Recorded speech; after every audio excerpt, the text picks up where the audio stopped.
An empty canvas. Looks clean, yet incomplete. Like us, it represents potential. But as it is filled, it represents a divine artistry. Starting from the first stroke, layering, blending, reshaping a surface that was once bare. It gives life to something that looked lifeless. It gives flavor to a bland slate. It provides colors of love and forgiveness. It provides textures of mercy and truth. And with the nature of our chaotic lives, some strokes or colors might look like they don't belong. But as you step back, you realize there is one artist that is in control.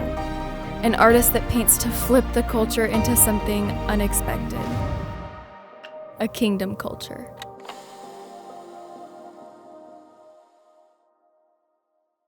All right, hey, good morning, everybody. My name is Neal, and I'm one of the pastors here at the Church of Hebron. So glad that you're with us here this morning. I want to remind you of something that will be happening after our second service today, 12:15, in our kids' wing. We actually have a connection point class. So, if you're newer to the Church of Hebron and you'd like more information about us as a church, or maybe if you're interested in membership, that's a great class to go to. And we've had registration going all week, but even if you didn't register and you're just like, hey, I've decided I want to do that today, you can totally do that. And lunch is provided as long as 40 of you don't do that, all right? But if you just get 5-10 people, that's great. That'll be totally awesome. And so if you would like to join us at 12:15, just come back at 12:15, go down in the kids' wing. We'll be happy to try to connect you with Connection Point. I think about this a lot, and sometimes it's hard to remember to say things like this, but when we do a worship service, we actually have music because we want to be able to sing together to the Lord, right? So there's we do things in a worship service that we sometimes just are we just do these. But I wanted to point out the things that we do in a worship service are intentional. And so as we have had the opportunity to sing beforehand, we're doing this because we get to sing together to the Lord, to praise him and honor him for who he is and what he has done. And so this time that we get to spend here now, that I'll be leading us in, we do this because we believe that God inspired the writing of the scripture, the word of God, and so we want to hear from him, and so we want to study what he has to say, and that way we can then learn from him and hear from him. And so when we talk about this all the time, I sometimes just forget about that. This is why we do what we do, and so maybe you're like, oh, I totally knew that, and that's great. So it's just review for you, but if that's newer, that's good. Either way, we're really glad that you're here and that we have the opportunity to do this together. So here's a question to start off with this morning. If you could find certain happiness today, would you want it? Would you pursue it? Would you go after it? Now, it's an interesting question only because I think for the most part, all of us in this world, whether or not we consider ourselves followers of Jesus or not, are in some way, shape, or form trying to pursue happiness. We're actively pursuing happiness. Nobody really wakes up in the morning and go, I hope today is terrible. I hope that I don't find any joy, and I hope that that life is miserable, right? Unless you're a New York Giants football fan, you're not thinking that, right? And I guess that joke doesn't land here, but where I grew up, man, that would be a really good one right now. So, okay. Cowboys fan, maybe? We can just do that whole, okay. I'm digressing. I can pull it together. Okay, but anyway, most of us are pursuing happiness in one way or another. The question is, are we finding it? And if you knew where happiness was to be found, and it would be certain, would you yourself pursue this? So we're in a teaching series we just started last week called Kingdom Culture, and we're looking at Jesus' very famous Sermon on the Mount in Matthew chapter 5. And so if you have a Bible, I'd love for you to turn there. I'll have the verses on the screen behind me as well. But we are in the first section of this. It's called the Beatitudes. In each of these verses we're going to see, it starts out with this phrase, blessed is, and then we see what actually Jesus teaches. And blessed is another way of saying happy. And so we're pursuing this morning Jesus' teaching on the Sermon on the Mount, on the mountainside, as he is really trying to reveal from his perspective how we can have happiness. Now, back in that day, there were 4 basic ways that people would pursue happiness. The first was represented by this group of people called the Pharisees. The Pharisees believed that happiness was found in tradition, that it was found, we would maybe even pursue something like, we would call it maybe legalism. The obeying of rules. It's as you held to the traditions, as you obeyed the rules, that you would find joy, that you would find real happiness. And so that was kind of one popular way. It was maybe the most popular at that point in time. There was a second way that people would pursue happiness, and the Sadducees kind of represented this. They believed happiness was found in the present, that it was found in modernism, or what we might call liberalism, but not necessarily political liberalism. And they believed in progress, and that if there was enough progress, we would find happiness. And it's interesting because they're almost the direct opposite of the Pharisees. And these two groups often competed against each other, but they really found happiness in that way. The Essenes were a little bit different. They believed happiness was found in separation from the world. So what they would do, they identify all the evil, the things that they did not want to be a part of, and they felt like the way to find joy would be just to remove themselves from that. It's a little bit of kind of the monks in the monasteries mindset that we find maybe in the Middle Ages. And then there's this final group called the Zealots. And the Zealots really believed that happiness was found in political revolutions. They were just going to take down whoever they needed to take down. In this case, that was Rome. And that if we could do that, if they could do that back in that day, that they would find happiness.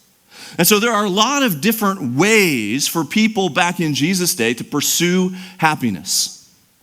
Now, I would argue that the culture of our day has these four types of approaches as well. They may not be exactly the same as these four groups, but they're going to be pretty similar. And so each approach that we see here, represented by the Pharisees and the Sadducees and the Essenes and the Zealots, really is part of a larger cultural narrative competing for our allegiance. Because really, if we really get down to the bottom line of it, pursuing happiness is really about giving allegiance to whatever it is that we think will give us happiness. And so that's where Jesus enters the scene. Jesus doesn't actually align himself with any of these options. Instead, he chooses kind of a new approach, which is really an older approach based on the way of God that we actually see in the Old Testament, though Jesus models it in a fresh way. And so this way that Jesus models, we are calling in our teaching series, Kingdom Culture. And so last week I gave you a big idea, kind of simple point to kind of work through. This is the second part of the series.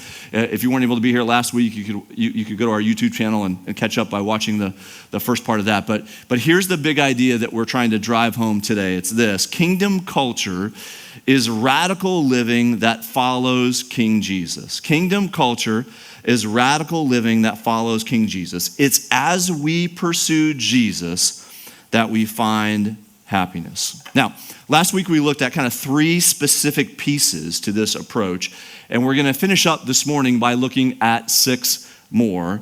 We're going to kind of focus on verses 6 to 12 of Matthew 5, but I want to go ahead and read the whole thing just so we have the context. So here's what Matthew 5, verses 1 to 12 tell us. Now, when Jesus saw the crowds, he went up on a mountainside and sat down. And his disciples came to him, and he began to teach them. And he said, "Blessed are the poor in spirit, for theirs is the kingdom of heaven. Blessed are those who mourn, for they will be comforted. Blessed are the meek, for they will inherit the earth. Blessed are those who hunger and thirst for righteousness, for they will be filled. Blessed are the merciful, for they will be shown mercy. Blessed are the pure in heart, for they will see God.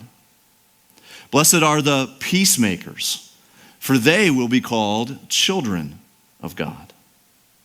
Blessed are those who are persecuted because of righteousness, for theirs is the kingdom of heaven. Blessed are you when people insult you, persecute you, and falsely say all kinds of evil against you because of me. Rejoice and be glad, because great is your reward in heaven. For in the same way they persecuted the prophets who were before you. The way of happiness, as Jesus prescribes it, right here in the text. Now, we're going to dive in and start with verse 6. Before we do that, I maybe just want to remind us again that as Jesus is teaching here, he's teaching to two different groups, the disciples and a crowd of people who were not yet followers of Jesus. And so the point that Jesus is trying to raise here is that this connection, this relationship with him produces a radically different lifestyle, and this is the lifestyle. And so this relationship with Jesus is what brings us into the kingdom. We don't actually get into the kingdom by doing these things. These things are actually results, proof that we actually are in the kingdom, that we have that relationship with Jesus. And so I hope that you see that.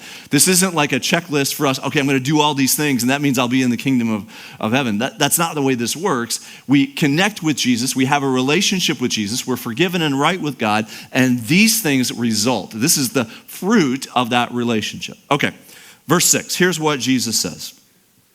Blessed are those who hunger and thirst for righteousness, for they will be filled. Do you long for what is right and good and true in your own life and in this world? The word longing or the word desire really captures well what Jesus is trying to say here. He actually says the words hunger and thirst. And the reason that he says hunger and thirst is because they're really good words to help us understand the idea of desire and longing. I was talking with someone before the service today out in the lobby area, and I won't mention who it was, but they're on a really radical diet. And they actually use the term that they are starving themselves. Which is a really anti-American culture thing to do. So, but it's interesting to listen to them. They're talking about how they're kind of different kind of moods, and they're kind of up and they're down, and it's a real challenge. And the reason for that is because when you are hungry, when you are really, really hungry, you are not the person that everyone else wants to hang out with, right? It's just because you have this longing and you have this desire. It's the same way when you're thirsty on a hot summer day. And you want water, and there's this longing and desire. Jesus' point is that we should hunger and thirst, not just for food, but we should hunger and thirst for what is right and true. That in itself is actually the way of happiness. Jesus said those people who hunger and thirst for what is right and true will be filled. And so Jesus is really teaching here that it is good to long for something in that way, to have that thirst, that hunger and desire, as long as it's the right thing to long for. And those who long for righteousness will be filled. Verse 7 gives us another piece to this way of happiness. Jesus says that blessed are the merciful, for they will be shown mercy. Now, merciful people are people who look back and look forward. They look back at the mercy that Jesus has shown them, and they can use that mercy to then look forward to show mercy to others. Those of us who have been radically transformed by Jesus because of his grace and mercy should be among the most radical to demonstrate grace and mercy to others. It's a natural thing. And actually, we won't look at that as going, man, that's really, this is really discouraging. You feel miserable. It's actually, you won't feel miserable. According to Jesus, that's the way to happiness. Is to be able to demonstrate that mercy. Now, that mercy shows up in a couple different ways. One, it shows up in extending forgiveness to the guilty. And two, it shows up in extending compassion to the suffering and the needy. Christians should be they should be in the front line of people willing to extend mercy to people who are dead guilty. I mentioned something a few weeks ago. In our Western culture, it's true, certainly in the United States, it may be true in other places in the world. there is a prevailing cancel culture that exists where we find something that somebody does, we find them guilty, and then we shove them to the side, never more to be heard again. Christianity takes a very different approach to that. We do that because we all recognize that if that is true, that everyone has to be perfect or they'll be shoved aside, everyone is shoved aside, including us. And so we are different in that way. Now, we deal with consequences, and there are things that we set up barriers, and I understand that. But my point is that Christians should be at the front of the line to extend mercy to others, and that we will find joy in that. When your adult children come to you and they would say, you are a merciful person, that's a good sign. When your coworker comes to you and says that everyone else has kind of just ditched them, but you continue to extend mercy, that's a good thing. According to Jesus, it's the way of happiness. Now, there's the second piece that extends compassion to the suffering and the needy. Mike talked about this at the front end. We love doing things for Hope Ministry, not just so that we can say, oh, wow, they did 100 boxes, aren't we awesome? No, that really doesn't, we're not, I like you guys, I think you're awesome, but we don't do those things for that reason. We do those things because we are a merciful group of people who have been extended mercy, and we love to help those in need. Christians of all people should be the people at the front of the line to help people in need. It's because of God's mercy that he's shown to us in Jesus. And so that's the point here. And we get joy out of that. There's a pretty good chance that those of you who filled those boxes got joy out of doing that you've seen happiness out of doing that. Why is that? It's because of the way of Jesus. That's the way of happiness. Now, all these things that we have talked about in these verses kind of weave themselves together. And I was talking to someone else after the service last week about it. And so the first three that we looked at last week, they're all kind of weave together. But one of those, blessed are those who mourn, kind of fits and weaves together here with this idea of blessed are the merciful. Because those who mourn know that they are sinners and own their sin, and those who own their sin are much more likely to extend mercy to others because they don't look down on that person because they can relate to that person. Right?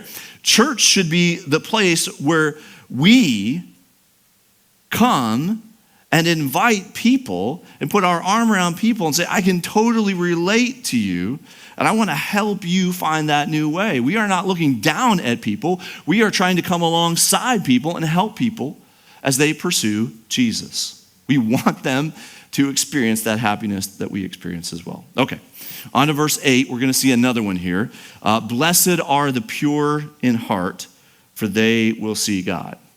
Now, the word pure here could mean a couple of different things. I think it's kind of a version of both, but I think primarily here, it's talking about single-minded devotion. When you are pure in heart, you are focused. You are singularly focused. We would say that in a marriage relationship, purity in a marriage relationship is where one spouse is devoted wholly to the other spouse. And so there's a single-mindedness. And so I think that's the idea here that we see in verse 8. Pure in heart, speaking to the single-minded devotion to God. Now, a person who is pure in heart, devoted to God, will also have a moral purity or holiness to them.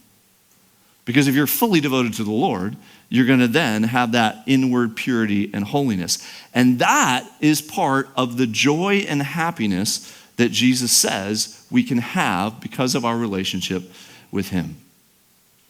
And he says specifically in the text that they will see God. I think this is an implication of one day being able to come face to face with God in a future place and time.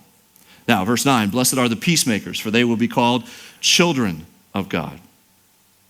It would be an interesting study to think about the Old Testament and the New Testament together and look at how many different times the Bible actually talks about peace and peacemakers.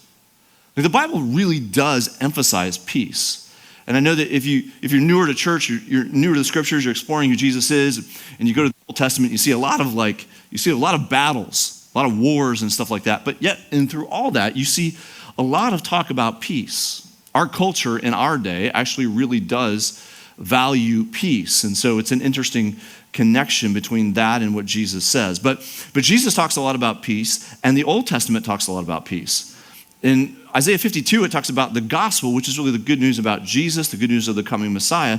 And it talks about peace, and it says it this way in Isaiah 52, verse 7, how beautiful on the mountains are the feet of those who bring good news, who proclaim peace, who bring good tidings, who proclaim salvation, who say to Zion, your God reigns. And so this gospel, this good news, is really something that makes peace where there was previously conflict. The gospel takes the divide between God and man and makes peace possible because of Jesus' death and resurrection. And so let's get part of the challenge. If you're newer to church, if you're not yet a believer in Jesus and you're like, why do Christians talk so much about Jesus' death and resurrection? It's because the teaching of the scripture is that Jesus' death and resurrection takes man over here and God over here, and it bridges the gap between the two because of Jesus. So where there was conflict, there was enmity, is the old King James way to say that. There's now peace because of Jesus. And so that's why we talk about Jesus' death and resurrection. And so for those of us who have experienced this personally in our lives, we are then actually called in the New Testament to be ambassadors of this. In 2 Corinthians chapter 5, verses 18 to 21, it says this, all this is from God, who reconciled us to himself through Christ, and he gave us the ministry of reconciliation, that God was reconciling the world to himself in Christ, not counting people's sins against them. Not that people didn't sin, but that there's something that has come in its place and paid for that. And he has committed to us the message of reconciliation. We are therefore Christ's ambassadors, as though God were making his appeal through us. We implore you on Christ's behalf, be reconciled to God. God made him who had no sin, this is Jesus, to be sin for us, so that in him we might become the righteousness of God. So now here's where I want to tie this together a little bit. When you have conversations with people in your circle of influence that you love and care for deeply, in those quiet moments where we share the gospel with our friends and family, whether it's over coffee or at a kids game, what we are doing in that moment is we are taking on the role of peacemaker. Peace between man and God. It's a God-given role of ambassador for the kingdom. Not from a place of superiority, not from a position of arrogance, but from a place of firsthand experience of forgiveness, personal forgiveness, and reconciliation. See, what we really want in that moment is for others, we want them to experience the best of what we have found in Jesus. That's what we're pursuing. And I would say to those of you in the room this morning who are exploring who Jesus is, and maybe a friend invited you this morning, we're really glad that you're here. When your friend is talking to you about Jesus, the reason they're doing that is because they want the best of what they have actually experienced in Jesus. They want that for you as well. Now, it's your choice whether to take that, and that's totally understandable. But you need to understand the motivation behind that. Okay, now back one more blessed, and then we're finished this morning. Actually, there's two, but I'm combining them together, so it's only one, all right? Verses 10 to 12, here's what Jesus finishes up with. He says, blessed are those who are persecuted because of righteousness, for theirs is the kingdom of heaven. Blessed are you when people insult you, persecute you, and falsely say all kinds of evil against you because of me. Rejoice and be glad, because great is your reward in heaven, for in the same way they persecuted the prophets who were before you. Now, as Jesus continues on, we talked about this last week, it's true this week. Most of these blesseds are against conventional wisdom. They would have flown in the face of much of which those four groups that I mentioned at the front end would have suggested for the way of happiness. We find here Jesus pointing out another one of those things that flies in the face, that people that are persecuted for following Jesus, for living holy, are ones that actually can be happy. Like, that doesn't make a ton of sense on the surface. But there's a couple things I think that we need to think about in this. Number one, these are people that are persecuted specifically because they are following Jesus and not because of their personality or approach of life. Just because you're a difficult person and people make fun of you for being a difficult person doesn't mean that you fall into the category here of blessed and happy. Right? You're just being persecuted because you're difficult to be around. That's not what we're getting at here. So that's important to understand, that Jesus says, hey, if you're getting persecuted because of me, you can be happy still. Secondly, the people that persecute people, he really points this out here, that when you're persecuted because of Jesus, you aren't really persecuted personally. It's really, they have an issue with Jesus, not with you. You just happen to be the representation of Jesus. So in some sense, I would just encourage you not to take that personally, because it's really not personal, even if people are saying it in a way that makes you feel like it's personal. The third thing I want to point out here is this. Jesus never says that the persecution won't be painful. Like, persecution can be painful. People can be harsh with their words, critical of you for your faith, and it can be hurtful. That's a thing. But happiness doesn't guarantee that there won't be pain and suffering, but there still can be happiness even in the middle of that. And Jesus would argue that there is coming a day, as we see here, as he finishes up the text, there is coming a day when followers of Jesus will be completely free from persecution and completely free from suffering, and that day is certain, and that will last forever. He says specifically in the text that theirs is the kingdom of heaven, and that's what he's referring to. So suffering for Jesus' sake is a real thing for us potentially today. Suffering for Jesus' sake is an indication of our current fallen world, which was true all the way back in Jesus' day. We should probably point this out, that people who are suffering for Jesus today, it's not like this is a new thing. People have been suffering for Jesus for a long time. And the reality is people have been suffering for Jesus a lot more. But we would look at that suffering and look and go, yeah, they've been suffering a lot more back then than maybe what we currently suffer here in our culture today. But it's a reminder as well that this current fallen world is only temporary, and that there is a future kingdom well worth choosing Jesus. Now, let me try to summarize these 2 weeks together here in about 2 minutes. So how does this apply to us where we are right now? I want to start by challenging you to do two things.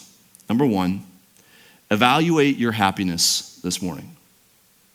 All right? This is one of those things where if you're married, don't look at your spouse, okay? Just evaluate your own happiness right now. Where are you seeking to find happiness? Is what you are experiencing this morning that you think is happiness, is it really happiness? And I would just gently nudge you on this. Is what you think is real happiness, is that really happiness? Is there real lasting joy in that?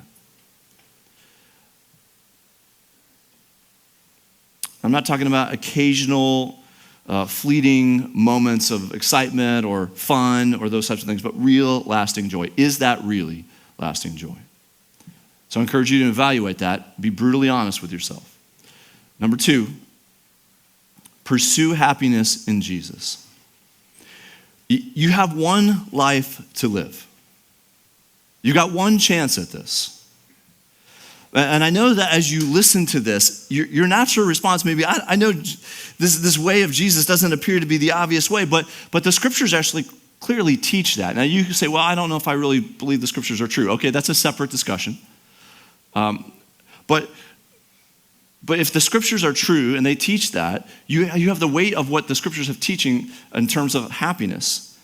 I would also argue that there are many people in the room here this morning that have gone through very difficult things in their lives and have true, lasting, real joy and happiness. And so I would ask you the question, if they're gaining real, true, lasting joy from Jesus, is that not possible that Jesus is the real way to find that real, true, lasting joy.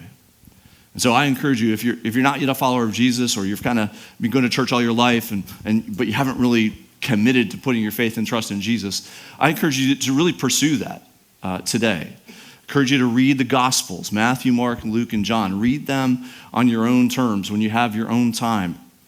If you get a couple days off, take a morning and read through one of the Gospels and really let that kind of seep in. If you want some books and materials on this, James Emery White has written a really good book called Christianity for People Who Aren't Christians. And it helps to walk through some of those details. That's a good book. My personal favorite is Tim Keller's Reason for God, or Making Sense of God. Those are helpful if you're not yet a follower of Jesus and trying to process those things. And Mike and I are around afterwards, and we'd love to chat with you too about this. Kingdom culture is radical living that follows King Jesus. It's how we pursue Jesus that we find happiness.